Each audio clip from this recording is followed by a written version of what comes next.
So Holly and I are now downtown in front of the Erie courthouse. Now, and actually also in front of Gannon University. You can't see Gannon University, the headquarters, because it's behind you. It's behind you. It's right over there. So turn around, take a look. There you go. No, you like it? That didn't work. It's gorgeous.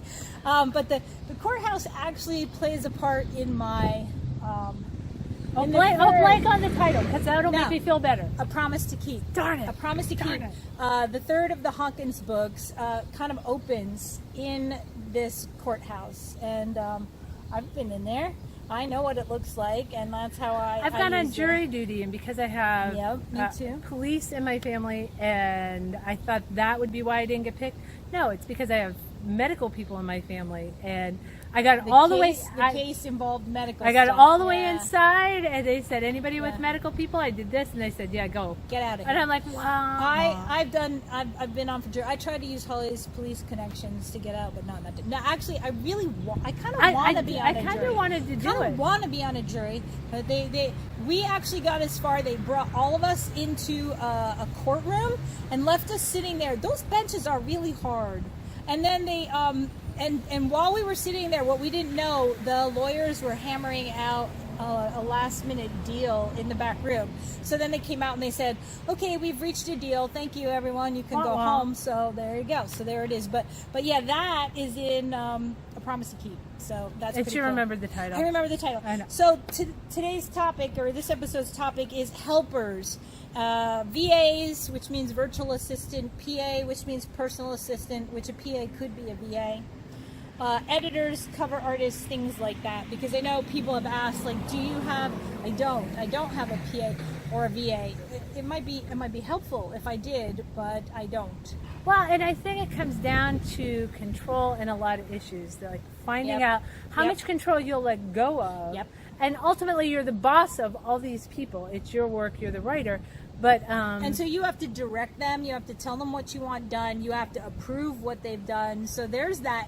But again, it comes down to and some people are like, well, I can't afford a VA or a PA. Well, then you're probably not at the level where you need to hire one. Right. If you have more time than money, you do stuff yourself. If you have more money than time, you hire somebody to do some of these things for you. Now, I do have a cover artist, Kim Killian from the Killian Group. The Killian Group does all of my self-published titles. And Kim's done some box set covers for me, and Kim Van Meter has done some of my other covers, and she's amazing.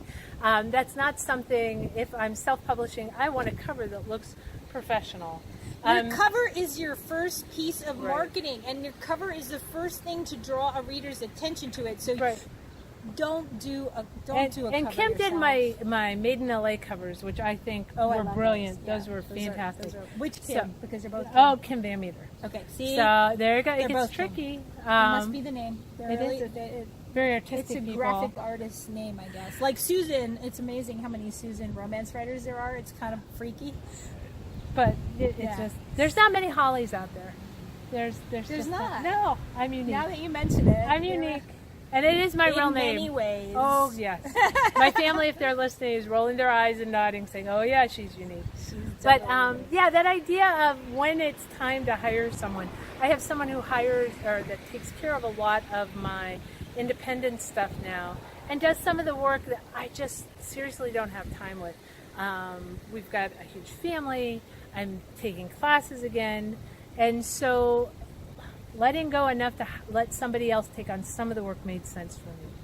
And that's what I say. I mean, really, I am in a time crunch because I work full time. I have a full time day job, but for me, we have already firmly established that I am a control freak. So, but it would be helpful if I had somebody. I actually also, one of the things that I know, a lot of self-published indie authors these days are duos, and it's a husband and wife, or a significant other, and a lot of the couples that I know, the wife is the writer and the husband is the everything else guy. The husband does the formatting, the husband does does all the arrangements for the covers, does the social media stuff, all that good and my stuff. husband is very handy.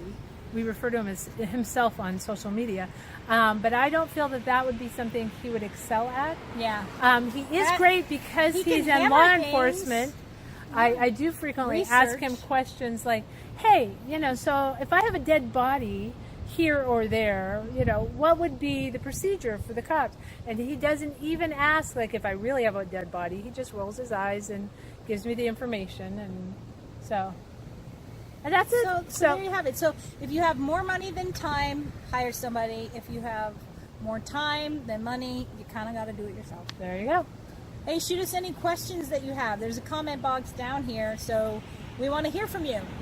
Thanks for tripping around Erie with us. Oh, yeah. Enjoy the courthouse from the outside, not the inside. It's not as much fun on the inside. Oh, no.